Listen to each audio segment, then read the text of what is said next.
मेरी सरदारों और बहनों, 23 तारीख को इंतखाबात की रायदही का दिन है औरंगाबाद के, और ये पूरी इंतखाबी मुहिम में, इलेक्शन कैंपेन में हम एक बात को देख रहे हैं कि हर जगह पर नरेंद्र मोदी अपने बकवास भाषण में ये बात बार बार कह रहे हैं कि देश के सिक्योरिटी का मसला मैंने हल कर लिया। नरेंद्र मोदी बार बार अपने भाषण में ये बात कह रहे हैं कि मैंने टेररिज्म को कंट्रोल कर लिया। नरेंद्र मोदी अपने भाषण में ये बात कहती है कि हमने घर में घुसकर मारा।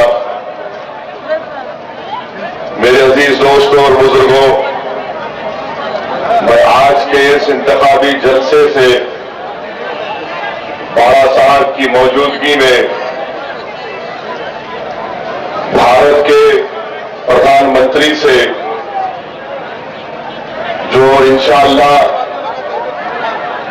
1 महीने के मेहमान हैं और एक्स प्राइम मिनिस्टर बनने जा रहे हैं, मेरा इनसे सवाल ये है कि नरेंद्र मोदी, आप तो आतंकवाद के बारे में अपने हर भाषण में पुकार कर कह रहे हैं।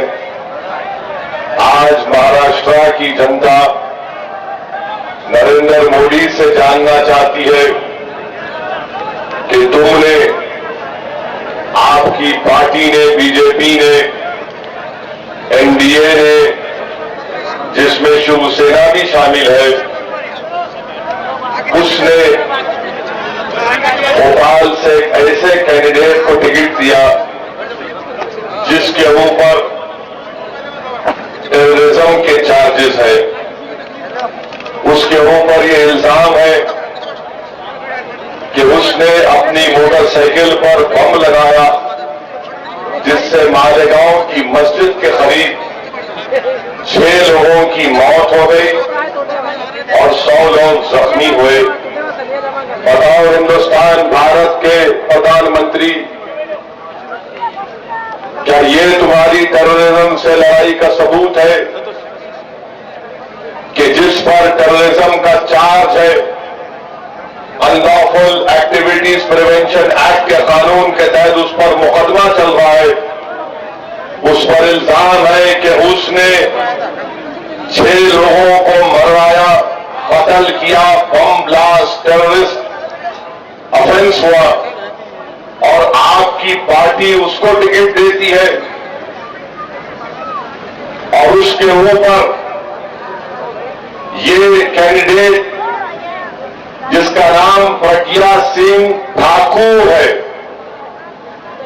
आज कहती है कि मैंने हेमंत करकरे को शराब दिया, मैंने हेमंत करकरे को बदुआ दी, इसलिए हेमंत करकरे मर गया।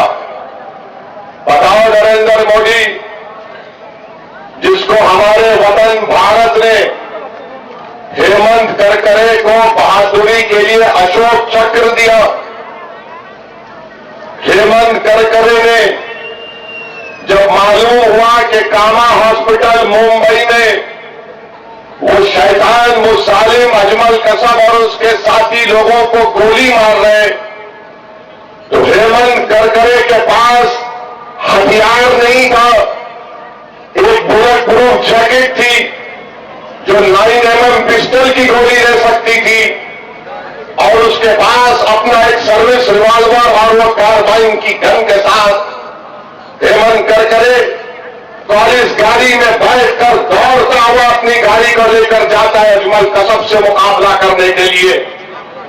वो शैतान अजमल कसब जो पाकिस्तान से आकर मुंबई की सड़कों पर हिंदुस्तानियों का खून किया, हेमंत करकरे ने अपनी जान की परवाह नहीं की, और वो जालिम के पास सोफिस्टिकेटेड वेपन थे और हेमंत करकरे उससे मुकाबला करके शहीद हो जाता है।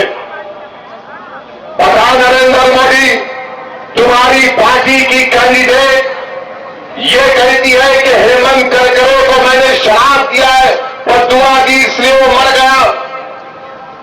हिंदुस्तान भारत के प्रधानमंत्री, तुम क्या बंबई की सड़कों पर जाकर मुंबई की आवाम से वोट मांग सकोगे? क्या तुम महाराष्ट्र में आकर महाराष्ट्र का बेटा हेमंत करकरे जो हिंदुस्तान का बेटा है, जिसने अपनी जान पाकिस्तान के टेररिस्ट के खिलाफ देकर अपनी जान को खो दिया, बताओ नरेंद्र मोदी, तुम्हारी कैंडिडेट इस तरह की गंदी वाहियात किस्म की जबान इस्तेमाल करती है? क्या हेमंत करकरे को पाकिस्तान के टेररिस्ट मारे या फिर ये साध्वी प्रज्ञा ठाकुर का श्राप उसको लगा? मेरे अजीज दोस्तों और बुजुर्गों, ये हिंदुस्तान के गैर हिंदुस्तानियों की बेइज्जती बीजेपी के लोग कर रहे।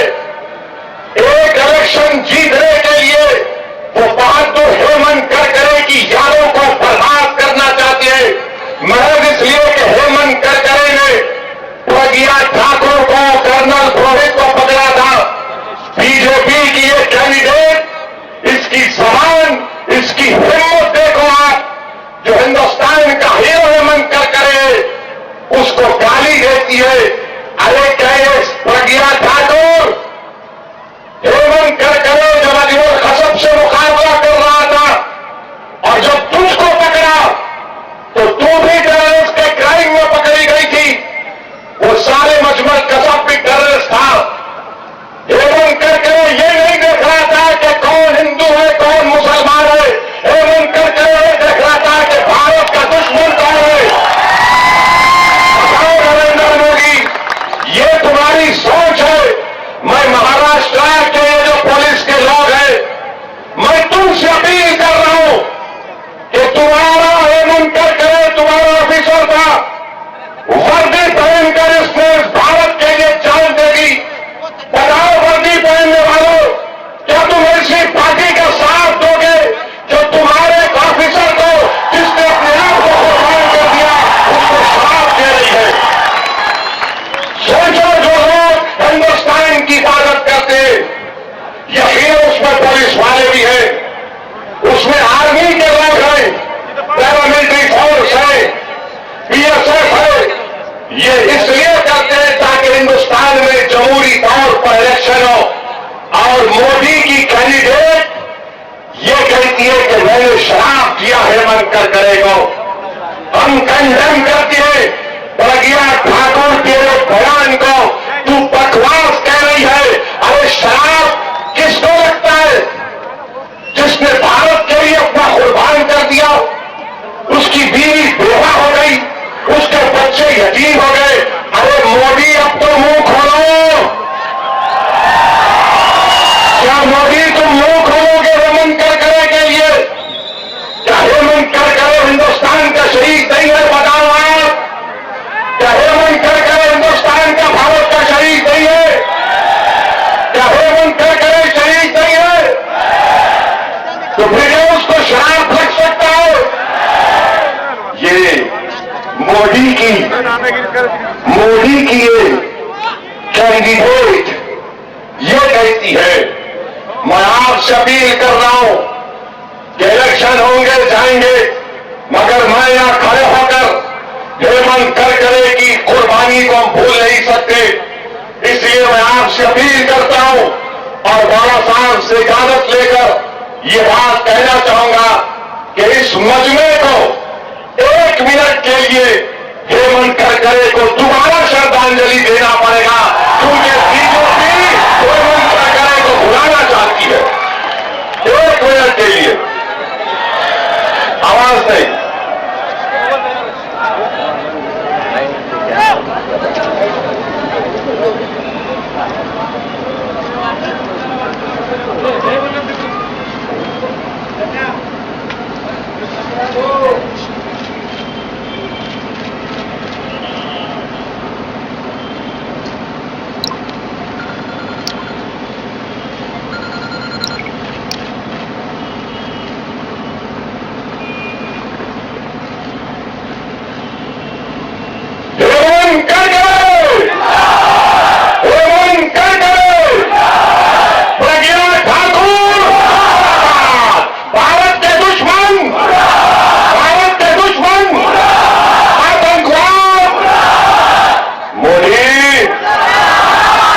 सन्नाटे की आवाज तो सुन लिए।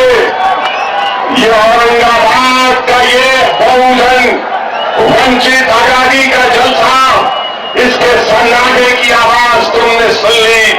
सुनो मोदी, ये सन्नाटा जो है ना, ये तूफान आने से पहले सन्नाटा जो होता है, अब तूफान आएगा मोदी।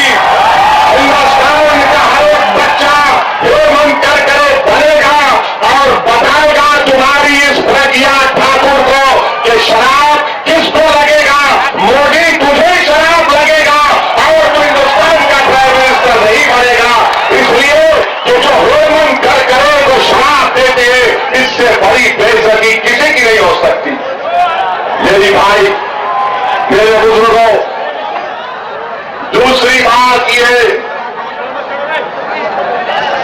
कि मैं पूछना चाहता हूं शिवसेना से, मैं पूछना चाहता हूं शिवसेना से, हेमंत करकरे के बारे में बात कही गई तो बताओ तुम क्या करना चाहते हो? क्या तुम मोदी के नाम पर वोट लोगे या महाराष्ट्र का वो बहादुर सिपाही जो मुंबई की सड़कों पर हिंदुस्तानियों की हिफाजत करते मर गया? अरे बताओ शिवसेना वालों, कहां गई तुम्हारी भारत से मोहब्बत? जो तुम बड़ी बड़ी बातें करते थे, आज तुम खामोश क्यों हो? बताओ शिवसेना के औरंगाबाद के कैंडिडेट जो मुझ पर इल्जाम लगाते हैं कि ओवैसी रजाकार है। अरे सुन, मैं रजाकार ना हूं, ना कभी था, ना कभी रहूंगा। मेरी रगों में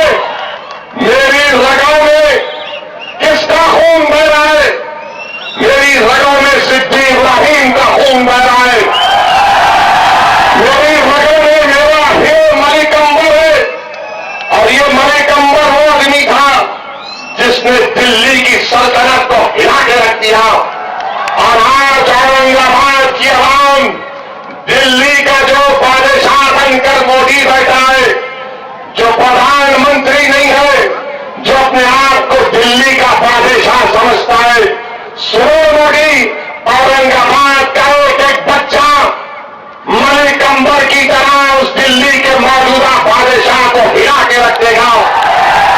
जिस तरह सिद्दी इब्राहिम ने शिवाजी का बाजू साथ धरकर उस वक्त के दिल्ली के बादशाह को शिकस्त दी, इंशाअल्लाह ताला औरंगाबाद की पूरी आवाम दिल्ली के मौजूदा बादशाह को हरा कर रहेगी इंशाअल्लाह ताला। चौथी बात, ये उत्तर प्रदेश का चीफ मिनिस्टर सुधरने वाला नहीं है, नहीं सुधरता है। नहीं, 72 घंटे इलेक्शन कमीशन ने कहा स्कूल में टीचर क्या बोलती है,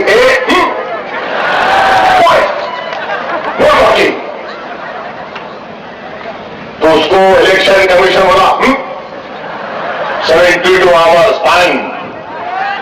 निकलते ही आज बोल दिए ये बाबर की संतान को वोट मत दो। हम क्या बाबर की संतान है? हमको बाबर से कुछ लेना देना नहीं, हमको मलिक अंबर से है, हमको सिद्दी इब्राहिम से मतलब है। ये तुमको बाबर से इतनी मोहब्बत क्यों है? कुछ ऊपर मिलता क्या कनेक्शन? हमारे को तो नहीं मालूम। हमारा कनेक्शन बाबर से नहीं है, हमारा कनेक्शन ख्वाजा फरीद नवाज से है। हमारा कनेक्शन जरजरी बख्श रहमतुल्लाह अलैह से है। हमारा कनेक्शन शहीद अहमद शहीद से है।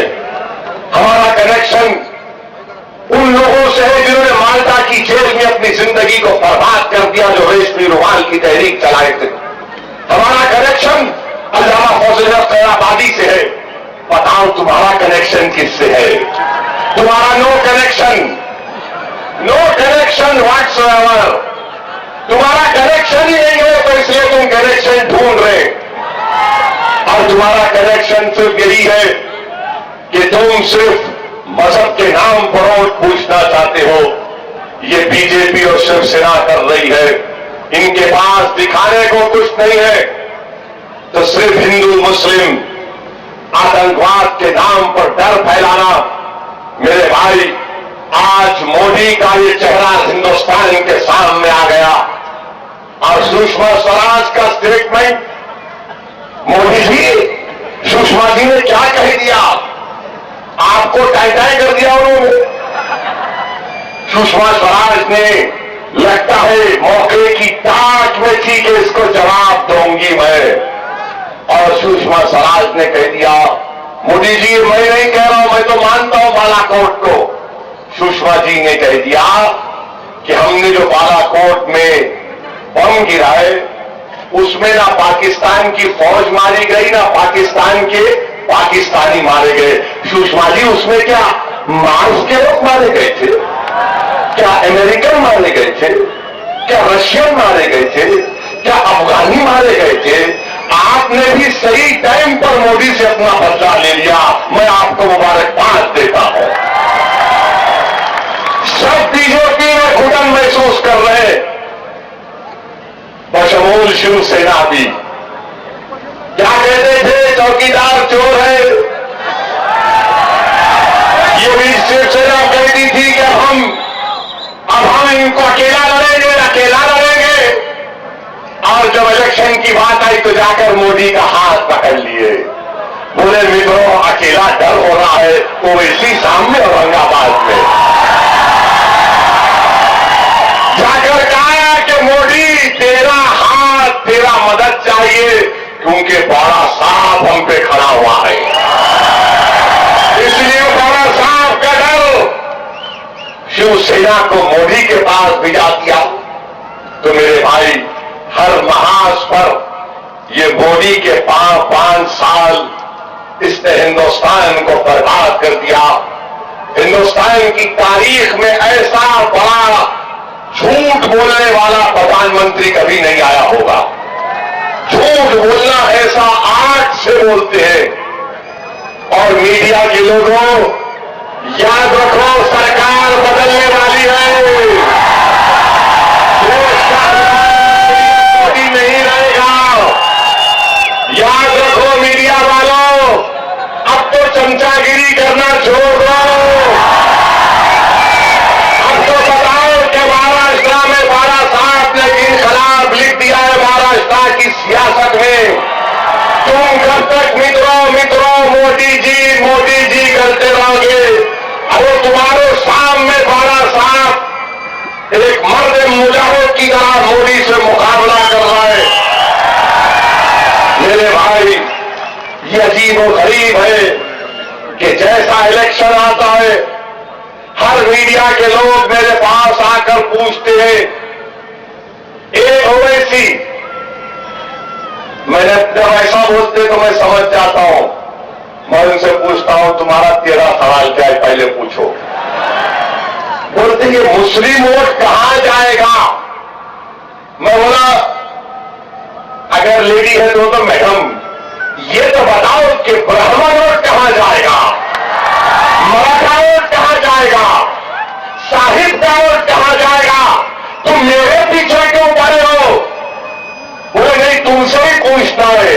मैंने कहा, मुझसे क्यों पूछ रहे हो? बड़ा साहब से पूछो, तुमको जवाब दे देंगे। शोलापुर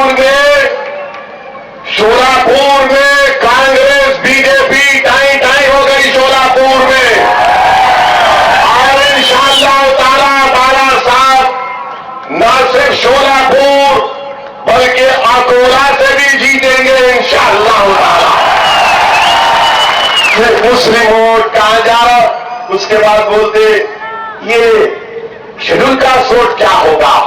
बोला क्या होगा, क्या मतलब? वो बेहतर जानते हैं उनका दोस्त कौन है, उनका दुश्मन कौन है। वो बेहतर जानते हैं कि उनका हमदर्द कौन है। वो बेहतर जानते हैं कि 12 साहब ना सिर्फ शेड्यूल कास्ट बल्कि माइनॉरिटीज, ओबीसी और बंगर समाज, कोई समाज का ऐसा रेनबो अलायंस क्रिएट किए कि इससे मोदी भी परेशान, शिवसेना भी परेशान, कांग्रेस भी परेशान और पवार साहिब तौहीद भी परेशान है। मेरे भाई, पांचवी और अहम बात यह है, कांग्रेस पार्टी ये भी नहीं सुधरने वाली है। बहुत कोशिश कर लिए, औरंगाबाद में ऐसा करेंगे, फुला करेंगे। आज इसके ऊपर मैं शुक्रिया अदा करना चाहता हूं मोहतरम जनाब जावेद कुरैशी का। ये स्पिरिट हमको पैदा करना है। मैं फोन किया जावेद कुरैशी साहब को, मैं पूछा कहां हैं आप, तो बोले कि सर मैं कहां जाऊंगा, आप मेरे को भूल गए। मैंने कहा नहीं भूला, तुम्हारी याद बहुत आ रही है, मैं तुम्हारे घर को आ रहा हूं। बोले सर मैं तैयार बैठा हूं।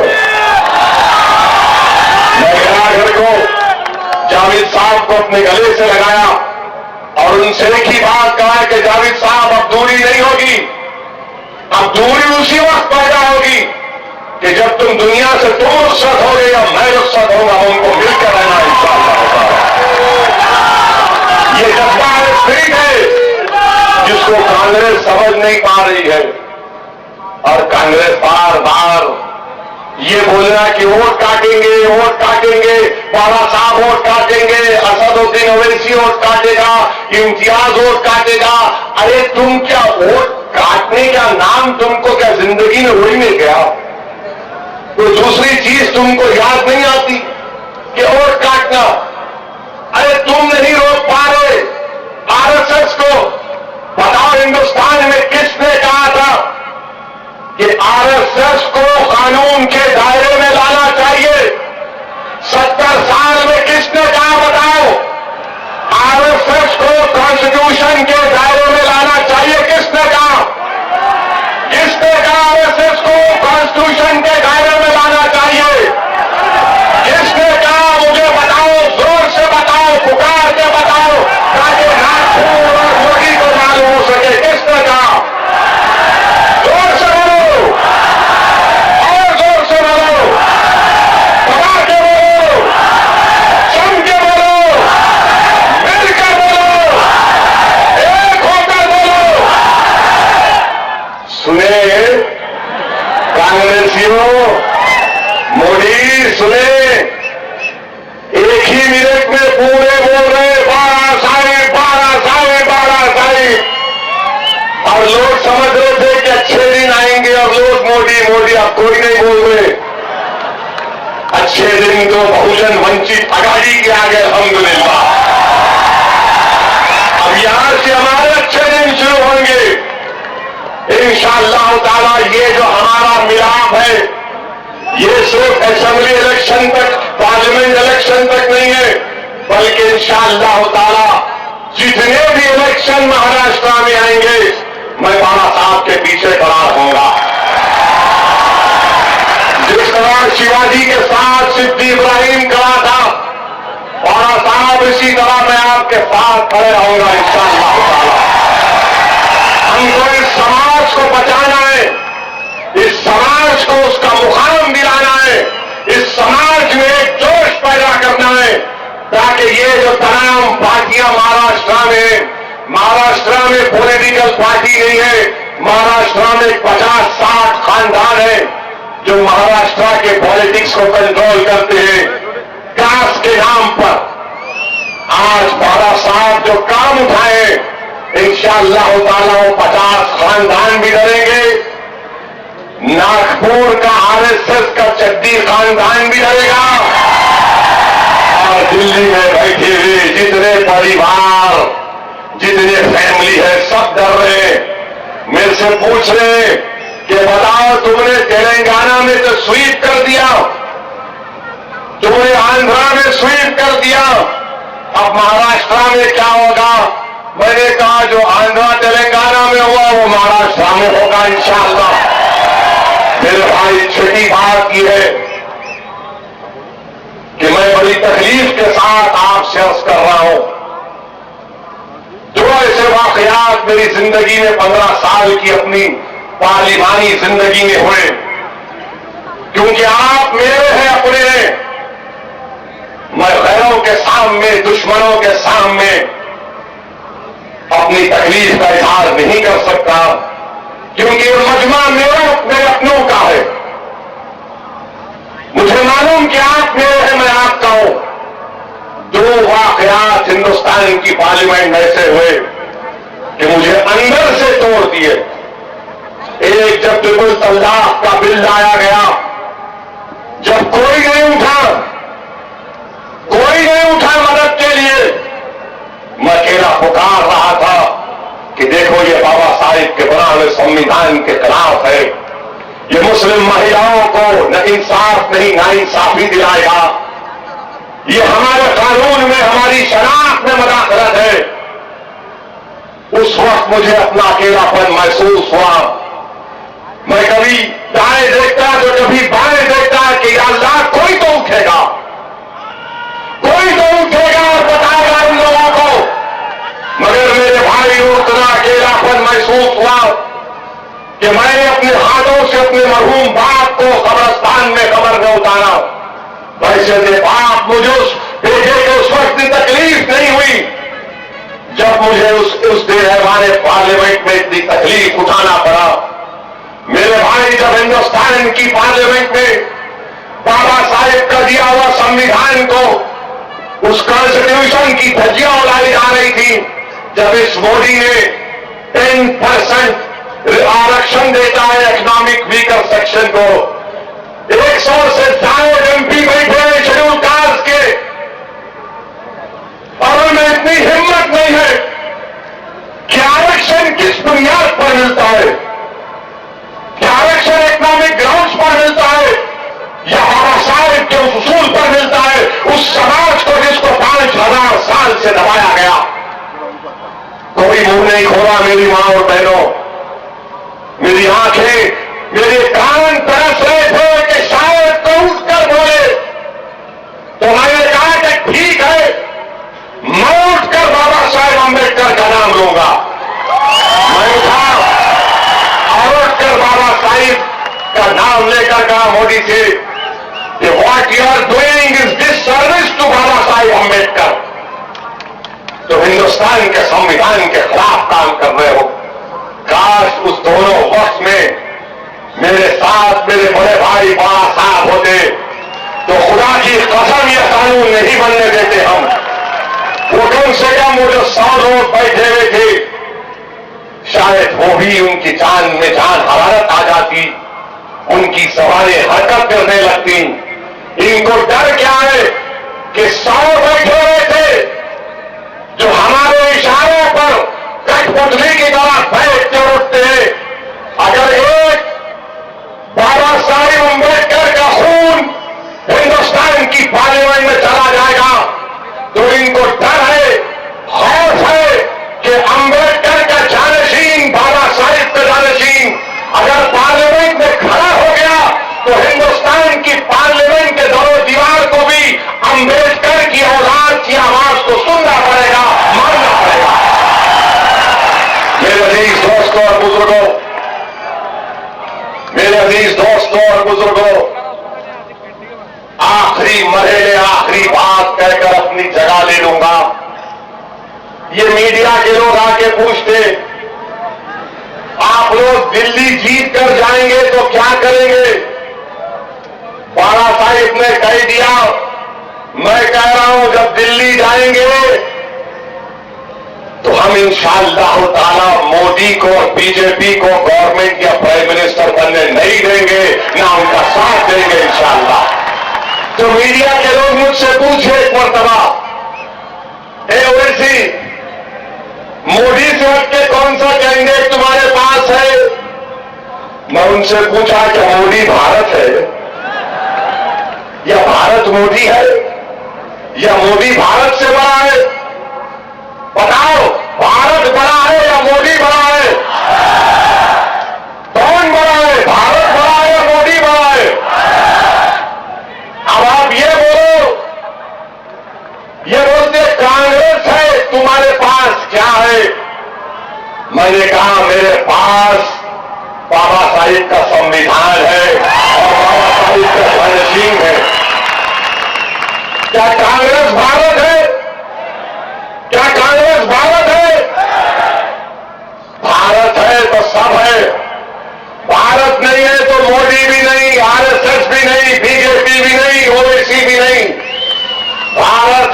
हम सब है, मगर मोदी ये बोलता है कि मैं भारत से बड़ा हो गया।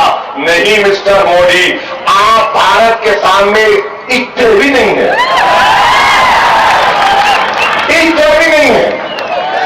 मेरे अजीज दोस्तों और बुजुर्गों, आखिरी बात कहकर अपनी जगह ले लूंगा कि 23 तारीख के दिन आप तमाम से अपील कर रहा हूं कि सुबह सुबह अपने घर से निकलिए, अपने पोलिंग बूथ को जाइए, अपने पास आइडेंटिटी कार्ड रखिए और जाकर अपना वोट डालिए। खूब वोट डालना, हर पोलिंग बूथ से आवाज आना, क्या आवाज आना, पतंग पतंग पतंग पतंग पतंग पतंग पतंग की आवाज आना। औरंगाबाद की फिजाओं में सिर्फ पतंग नजर आना 23 तारीख को। यहां पर औरंगाबाद में वंचित बहुजन आघाड़ी के उम्मीदवार इम्तियाज जलील का निशान पतंग का है।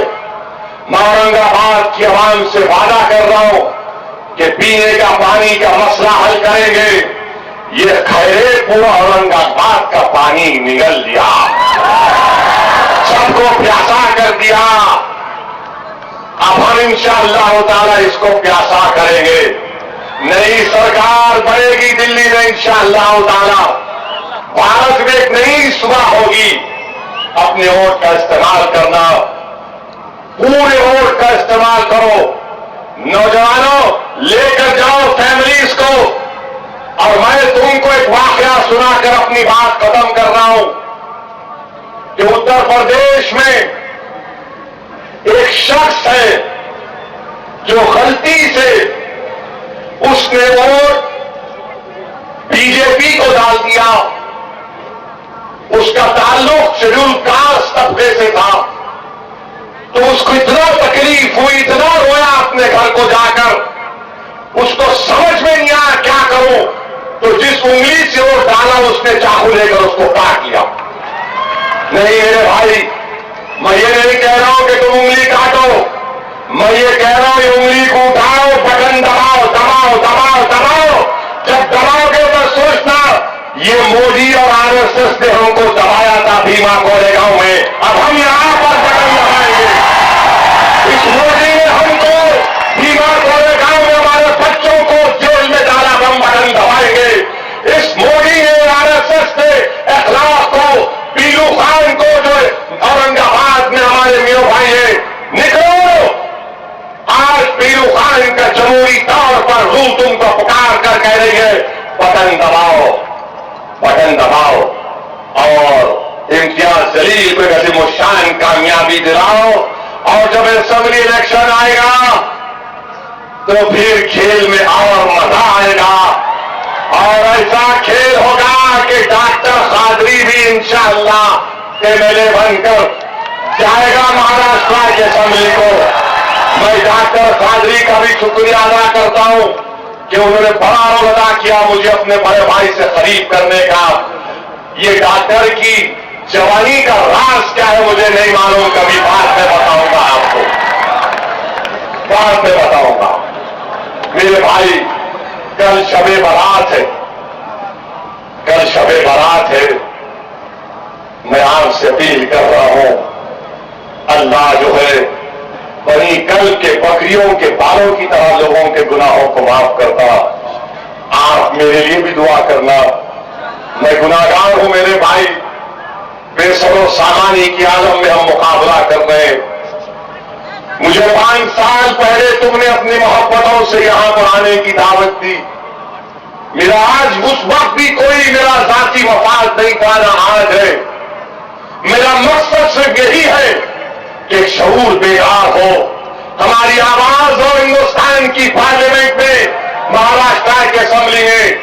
मेरे लिए दुआ करना, और जब तुम दुआ करोगे तो दुआ करना कि अल्लाह जो मजलिस इत्तेहादुल मुस्लिमीन ने मजलूमों के साथ इत्तेहाद किया, कमजोरों के साथ इत्तेहाद किया, अल्लाह तो जमीन व आसमान का खालिक है, इख्तिदार देना तेरे बस की बात है। तू महाराष्ट्र में मजलूमों को, कमजोरों को, प्यार से नवाज दे। दुआ करो कि ना सिर्फ औरंगाबाद बल्कि वंचित बहुजन आघाड़ी के हर उम्मीदवार को अल्लाह रब्बुल इज्जत कामयाब और कामराज